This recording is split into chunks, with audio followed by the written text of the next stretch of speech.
Hey guys, it's Sunday, and this is week 51 of my mental health vlog. So, I got some really good news this week. And before I can tell you what the good news is, I need to let you all in on what the situation was in November. So, and I haven't talked about this at all in my vlog, so this is the first time I'm talking about it. Last November was my son's birthday, and I had recently come out of the mental facility. I was on new medication. I was adjusting to that. And I probably wasn't in my best headspace. But I wanted to make sure that my son had his birthday dinner, which was tradition. And of course, he wanted my ex-husband's boyfriend to come along too. So the evening was very, very tense. And I didn't want him there. He didn't want me there. We didn't like each other. After we ordered dinner, and before it even came, actually right after it came, there started to be little jabs of, and during the conversation between the boyfriend and myself. And the evening sort of escalated, and at one point he made a comment about me losing everything, and he made fun of my mental health journey. And I snapped, and I punched him. He called the police right away. In fact, his exact words were, before he picked up his phone, "Well, now you're going to jail." And he grabbed his phone, and he called the police. I freaked out, and my ex-husband told me, "Go, leave." So I did. I left. And I was shaking. I was scared. I couldn't believe I hit someone. I'm not a violent person. I mean, most of y'all know me. I'm not a violent person. But I did what I did. And he did call the police. A few days later, I found out there was a warrant out for my arrest for an assault charge. So I contacted a lawyer because I knew I needed one. And we decided it was best for me to go ahead and turn myself in. And I did. I turned myself in. I spent a day in jail processing, and they let me out on a bond. That was probably one of my least favorite days of my life, because I was in jail in a holding room with all kinds of people who were in there for all kinds of reasons, and I was scared. I spent most of this year being scared because I didn't know what was going to happen to me.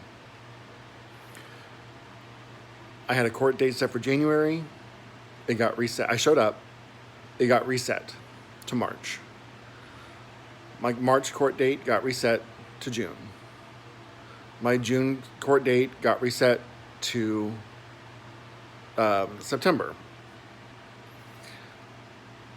Finally, after this whole year of being terrified, not knowing what was going to happen, not knowing if I was going to have to go back to jail or what kind of fees and fines I was going to have to pay. And this has really been hanging over my head and creating a huge amount of stress. Finally, my lawyer and the defense attorney, because at this point the case was no longer belonged to, it wasn't a matter of my ex-husband's boyfriend pressing charges. It was now the state versus me, because the state had control of the case. The DA and my lawyer finally started talking about plea agreements. And we have settled on a plea agreement. So what's going to happen is I go back to court on Wednesday to enter the plea. The plea is a guilty plea with 9-month deferred adjudication. So what that means is for 9 months, I'm basically on parole. And even though I've entered a guilty plea, the judge won't issue a verdict. It's just the adjudication. So I've got 9 months of parole. Now, I don't know what that's going to look like yet. I know I will have like a parole officer and I will have to check in with. I don't know the details of that yet. And I will have to pay the medical bills that my ex-husband's boyfriend accrued during that time frame, because he did go to the hospital and he did get checked out because evidently I hit him really hard. And the medical bills are not nearly as bad as I thought they were going to be. So that is a positive for me. And I finally have closure because now I know, no, I'm not going back to jail. I have 9 months of the deferred adjudication, and at the end of that time, I can have the case sealed. Not expunged, but sealed. So I'm okay with that. And it's closure. And I admit that I punched him. It was wrong. What was worse was I did it in front of my son. But most horrible thing that came out of this is that my son was scared of me. That was a terrible feeling. After his birthday, which was in November, I didn't see him again until Christmas Day. I had to go all that time without seeing my son. And that was probably part of the hardest part of my journey. Because he means so much to me, and I love him so much, and the fact that he was scared of me just ate me alive. I don't think any parent ever wants their child to be scared of them. But even he made the comment a couple of weeks ago that he's not scared of me. And I'm a lot nicer now. His words. So he can tell I've been doing the work that I need to do. And I've been on the journey that I need to be on to be a better person and to be a better papa for him. And that's what this has all been about, is making sure that I'm the best version of myself so I can be the best papa for him. So,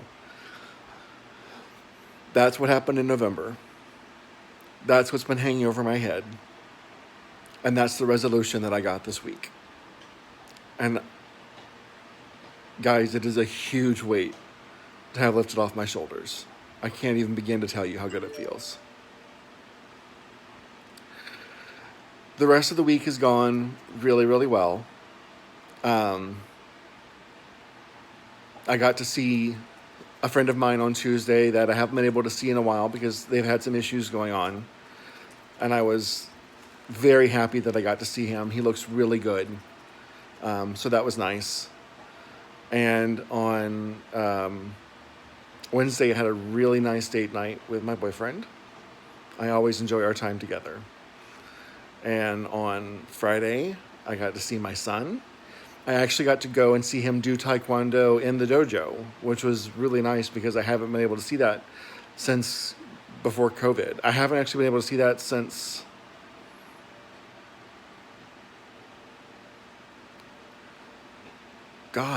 late October, to see him in the dojo doing Taekwondo. So I was excited for that.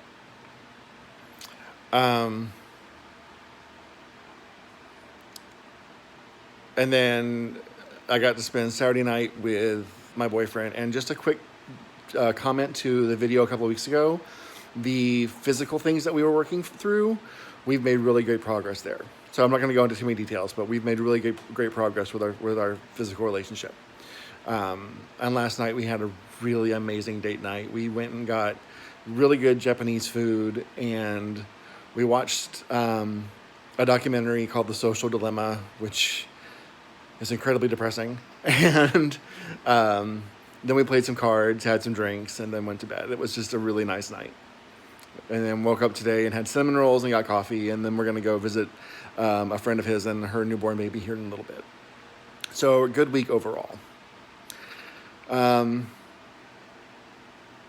Next week has been laying on my mind a lot, as it's the 1-year anniversary from my suicide attempt.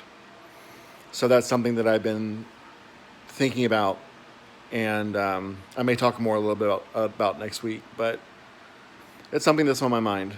And the ultimate takeaway is I'm in a so much better place now than I was then. I'm a better person now than I was then. I'm happier now than I was then.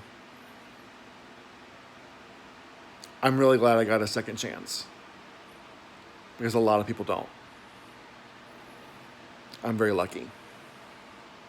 So, with that, I'm going to go ahead and sign off. Remember, take care of your loved ones, take care of your friends. Most importantly, take care of yourself. Because if you don't take care of yourself, you won't be there for other people.